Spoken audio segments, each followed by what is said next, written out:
YouTube channel देख रहे हैं और मैं मोहम्मद हफीज हूँ।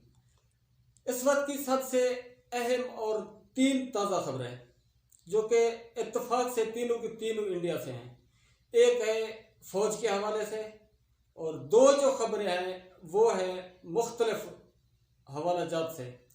तो सबसे पहले मैं जिस बात का जिक्र करूँगा वो ये है कि इस वक्त की सबसे ज़्यादा देखी जाने वाली एक वीडियो जो कि इंडिया से है, उम्मीद है कि आप लोगों ने पहले शायद वो देखी हो। अगर नहीं देखी तो मैं आगे आप सबको वो दिखा दूंगा। वो वीडियो इस हवाले से है कि एक लड़की जो कॉलेज में जा रही होती है उसके पीछे आरएसएस के गुंडे लगे होते हैं जो जय श्री राम के नारे लगा रहे होते हैं। असल में यह सब कुछ हो क्या रहा है और क्यों किया जा रहा है, उसकी वजह यह है कि जब से मोदी हुकूमत आई है सिर्फ मुसलमान ही नहीं बल्कि इंडिया में अक़लियतें जितनी भी हैं सबका जीना हराम करके रख दिया है। क्योंकि आरएसएस मोदी की एक रिलेटेड तंजीम है, बीजेपी की एक आप उसको एक अस्करी विंग कह सकते हैं।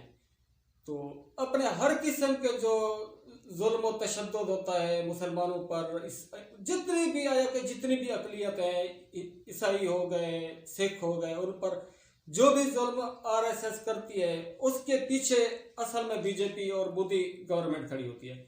तो ये जो मामला हुआ है ये कुछ इस तरह से हुआ है कि एक मुसलमान लड़की कॉलेज जा रही होती है तो रास्ते में खड़े होते हैं कुछ नहीं बल्कि काफ़ी तादाद में, सैकड़ों की तादाद में हिंदू दहशतगर्द, हिंदू इंतहा पसंद खड़े होते हैं जो उस लड़की को देख के जय श्री राम के नारे लगा देते हैं और उस पर हमला करने की भी कोशिश करते हैं। लेकिन कमाल है उस मुसलमान बहन पर जो इतनी लोगों के इतनी बड़े जत्थे के बावजूद अल्लाह अकबर की सदा बुलंद कर रही होती है। ऐसा हुआ क्यों, इसकी वजह क्या थी? इसकी असल वजह यह है कि इस वक्त इंडिया में हिजाब पर पाबंदी लगा दी गई है। इसको आप कह सकते हैं जिस तरह से यानी कि यूरोप की तर्ज पर, जैसे यूरोपीय चांद ममालिक ने मुसलमानों पर कुछ पाबंदियां लगाई हैं जिनमें ख़ास तौर पर काबिल ज़िक्र ये बात है कि कॉलेज में, यूनिवर्सिटी में या किसी भी दफ्तर में, किसी भी पब्लिक बेस पर हिजाब पर पाबंदी है। तो इंडिया ने भी लगा दी। इसकी असल वजह क्या है? इसकी असल वजह मैं आप लोगों को आगे बताऊंगा। फिलहाल देखते हैं इस वीडियो क्लिप को। हम पाकताए अमन की, हम मशाले हिंद की, हम पाकताए अमन की, हम मशाले हिंद की, की तरह करती है जो अफशानियां, हमने इनकलाबी बेटियां, हम बेटियां ताहिर की शहज़ादियां। जी दोस्तों, आपने वीडियो क्लिप देखा। अब मैं सिर्फ इतना कह सकता हूं कि काबिल सद एहतराम है ये बहन और मैं इसकी बहादुरी को, मैं इसके ईमान को सलाम पेश करता हूं। यार ये कोई मजाक नहीं है। इतनी एक भीड़ के अंदर जब इतने लोग खड़े हो, आपके दीन के दुश्मन, आपके दुश्मन, उनके सामने इस तरह से अल्लाह अकबर कहना, जबकि आपको पता है ये वो हिंदू दरिंदे हैं जो आपको मार सकते हैं, आपके घर वालों को मार सकते हैं, हत्ता तक कुछ भी कर सकते हैं, लेकिन बगैर किसी खौफ के, बगैर किसी डर के इस तरह से, खासकर इंडिया जैसे मुल्क के अंदर मुसलमान हो के हिंदू के सामने इस तरह से अल्लाह अकबर कहना और उसको ललकारना इंतहाई काबिल एहतराम और इंतहाई, मैं कहूँगा कोई जवाब नहीं है कि इस बहन को क्या नाम दिया जाए और इसको किस नाम से पुकारा जाए।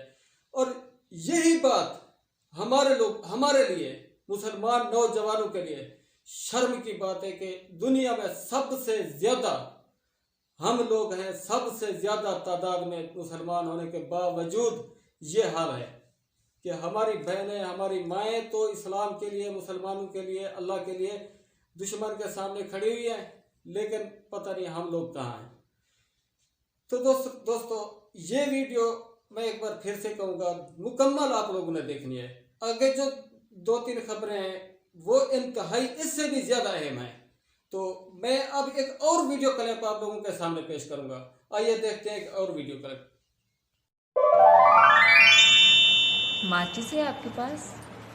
माचिस अपने व्हाट्सएप में आग लगा दो, मैसेज तो करते नहीं, फायदा क्या है? जी दोस्तों, आपने पहले वाला वीडियो क्लिप भी देखा, ये वीडियो क्लिप भी देखा। अब अहम जो एक इस सारी वीडियो का और सारे इस व्लॉग का जो एक निचोड़ है वो मैं आप लोगों के सामने रख देता हूँ। ऐसा हो क्यों रहा है? हिजाब पर पाबंदी, मुसलमान औरतों को, मुसलमान बहनों को इस तरह से बेपर्दा करने का असल मकसद क्या है? दोस्तों, शायद आप लोगों को याद होगा कुछ दिन पहले पाकिस्तान में एक तहरीक लॉन्च की गई थी, जो तहरीक थी हम जिन्स परस्ती के नाम से, मेरा जिस्म मेरी मर्जी। ऐसे ही कुछ लोग पाकिस्तान में लॉन्च किए गए थे, मारवी सरमद और इसके और भी काफ़ी सारे हैं जो इसके साथ हैं, जिनको बाकायदा मुकम्मल तरबियत के बाद पाकिस्तान में लॉन्च किया गया था कि वो यहाँ पर आकर हम जिन्स परस्ती को प्रमोट करें। ठीक है, ये जो दूसरा वीडियो क्लिप आप लोगों ने देखा, असल में वो लोग चाहते हैं कि हम इस तरह से हो जाएं, हमारे घरेलू हालात इस तरह से हो जाएं, हमारी माएँ बहनें इस तरह से हो जाएं, जिस वजह से वो लोग ये छोटे छोटे इक़दाम उठाते हैं। कभी किसी चीज़ पर पाबंदी, कभी हिजाब पर पाबंदी, इस किस्म के जो भी ये लोग काम करते हैं, इन लोगों का असल मकसद ये है कि हमारे घरेलू जो इस वक्त हमारे जो हालात हैं, जो हमारी घरेलू ज़िंदगी है, एक पर्दा हिसाब से हम ज़िंदगी गुजारते हैं, वो चाहते हैं जैसे यूरोप में औरत नंगी घूमती है वैसी ही मुसलमानों की हो जाए, वैसे ही मुसलमानों की माओ बहनों को भटकाया जाए, ताकि एक नाकाम नस्ल पैदा करने में ये लोग लग जाएं। तो इसीलिए ये इस किस्म के हरबे आजमाए जाते हैं। दूसरी अहम खबर जो मैं शेयर करूंगा वो है इंडिया के हवाले से फौज क्या कर रही है। इस वक्त मोदी गवर्नमेंट ने एक काम शुरू किया है। कुछ ज़राए के मुताबिक पता चला है कि TTI तहरीक तालिबान इंडिया बनाई जा रही है। उसका मकसद क्या है? जैसे हमारे यहाँ बनाई गई थी TTP तहरीक तालिबान पाकिस्तान, उसी तर्ज पर TTI बनाई जा रही है, तहरीक तालिबान इंडिया। अब करेगा क्या? किया यह जाएगा, इंडिया में मुख्तलिफ मकामात पर, मुख्तलिफ जगहों पर ये लोग कार्रवाई करेंगे। इससे फ़ायदा क्या होगा? नंबर एक, इंडियन जो RSS हो गई और इस किस्म के जितने भी इंतहा पसंद ग्रुप हैं, उनको फ्री हैंड मिल जाएगा मुसलमानों को तंग करने में और मुसलमानों को ख़त्म करने में। दूसरा सबसे अहम जो काम है, फिर इसका जो इल्ज़ाम लगाया जाएगा वो लगाया जाएगा पाकिस्तान पर, पाकिस्तान आर्मी पर और ISI पर। लेकिन ये गोबरखोर कौम जो है ना, ये इंडियन, ये मोदी, ये जो गाय का पेशाब पीने वाले लोग हैं ना, असल में इन लोगों के दिमाग वाली जो जगह है ना, वहाँ पर गोबर भरा हुआ है। इन लोगों को ये करते तो हैं, लेकिन इन लोगों को समझ नहीं आती कि ये जो हम कर रहे हैं ये हमारे गले पड़ जाएगा। वो पाकिस्तानी फौज नहीं है, ठीक है, जो यहाँ पर भेजे गए थे ना, ये TTP और इस किस्म के जो अनासर थे, ये पाकिस्तानी फौज थी जिन्होंने इतनी कुर्बानियां दे के इन लोगों का सफाया किया। अगर मोदी गवर्नमेंट ये कर रही है तो मेरी ये वीडियो आप ऑन द रिकॉर्ड रख लें। ये TTI जिस वक्त अपना काम शुरू करेगी तो मैं चैलेंज के साथ कहता हूँ इंडियन गवर्नमेंट को और इंडियन जो इनकी एस्टेब्लिशमेंट है, इनकी खासकर जो राह हो गए, और अजीत डोल को, अजीत डोल असल इसका जो एक स्पॉन्सर कह दें, एक लॉन्चर कह दें, इसको बनाने वाला कह दें, वो अजीत डोल है। और यही अजीत डोल इसी TTI के हाथों इंडिया को मरवाएगा।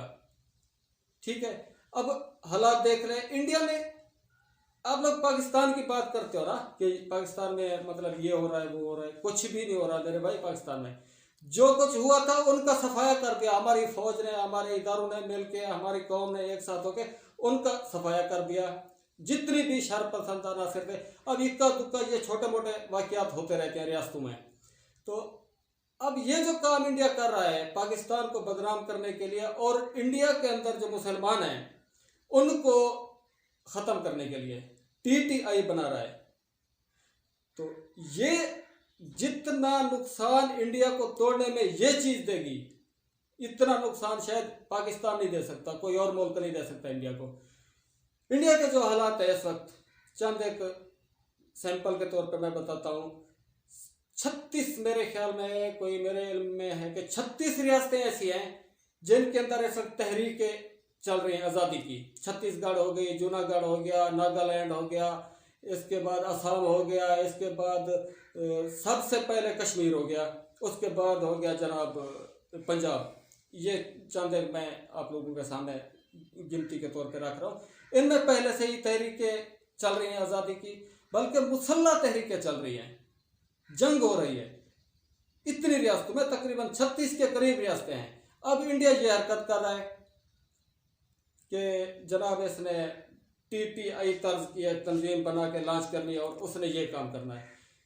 तो मेरे भाई ये जितना नुकसान इंडिया को पहुंचेगा, मैं कहता हूं कि हम लोगों ने एटम बम बना के फजूल काम किया है, ठीक है, क्योंकि इंडिया खुद टूटने वाला है। इस वक्त जो हालात सामने आ रहे हैं, जो इस वक्त की जो सूरत हाल सामने आ रही है, खबरें सामने आ रही है, इंडिया बिल्कुल टूटने के करीब है। क्योंकि किसी भी रियासत को अगर तोड़ना है तो उसके अंदर सिर्फ एक चीज लॉन्च कर दो, उसके अंदरूनी तौर पर उसको इतनी खलफशार में, इतनी उसको मतलब तफरीक में डाल दो, इतनी फिरकाबाजी में डाल दो कि खुद ही वो एक दूसरे को काटना शुरू कर दे। जैसे अभी ये आरएसएस कर रही है, वो लोग ये सोच रहे हैं मुसलमानों को मार रहे हैं, लेकिन हकीकत ये वो हिंदुस्तानियों को मार रहे हैं। और यही वो चीज़ें होती हैं जो किसी रियासत की तकसीम का सबब बनती हैं। इस वक्त सिख सरापा एहतजाज सड़कों पर बैठे हुए हैं। कश्मीर के अंदर 8 लाख इंडियन आर्मी तैनात है और नाकू चलने चबवा रखे हैं कश्मीर के जो गयूर मुसलमान है, जो बहादुर नौजवान है, 8 लाख फौज को नाकू चलने चबवा रखे हैं कश्मीर के अंदर। इसके अलावा और भी काफ़ी सारे रियासतें हैं जहाँ इंडियन आर्मी जूते खा रही है। अब ये हरकत कर रही है। मैं कहता हूँ इंडिया के टूटने में चंद साल बाकी है, लेकिन शायद हम लोगों ने एटम बम पाकिस्तान ने बना के गलती की, क्योंकि इंडिया तो खुद ही खुद को मार रहा है, हमें तो एटम बम चलाने की कोई ज़रूरत ही नहीं है। तीसरी अहम खबर, ये लोग समझते हैं कि पाकिस्तान नींद कर रहा है। यार मैं कहता हूँ कि दुनिया में सबसे बेदार कौम पाकिस्तान है, और पाकिस्तान की जो सबसे ज़्यादा बेदार चीज़ है वो IS है। हम सलाम पेश करते हैं अपने इन गुमनाम नौजवान हीरोज़ पर, जो हम सो रहे होते हैं ये जाग रहे होते हैं। हमें ना तो इंडिया से कोई डर है। अमेरिका आया था, आप लोग देख सकते हो, अल्हम्दुलिल्लाह अभी की बात है, 20 साल उसने क़याम किया था अफ़गानिस्तान में। तो अब तफसील बताना मेरे ख्याल में ठीक नहीं है, इतना ही काफ़ी है। तो अब इंडिया के हालात जो मैं एक बार फिर कहूँगा इस वक्त सामने आ रहे हैं, अनकरीब इंडिया टूटने वाला है, अनकरीब। मैं एक बार फिर से उसी पहले वीडियो क्लिप की जानिब जाऊंगा और अपनी उस बहन को सलाम पेश करूंगा कि वो हमारे नौजवानों की आंखें खोलने के लिए उसने बहुत बड़ा काम किया है। और आप लोगों से गुजारिश है, वीडियो को लाइक, चैनल को सब्सक्राइब ज़रूर करें। अब तक के लिए इतना ही। अल्लाह।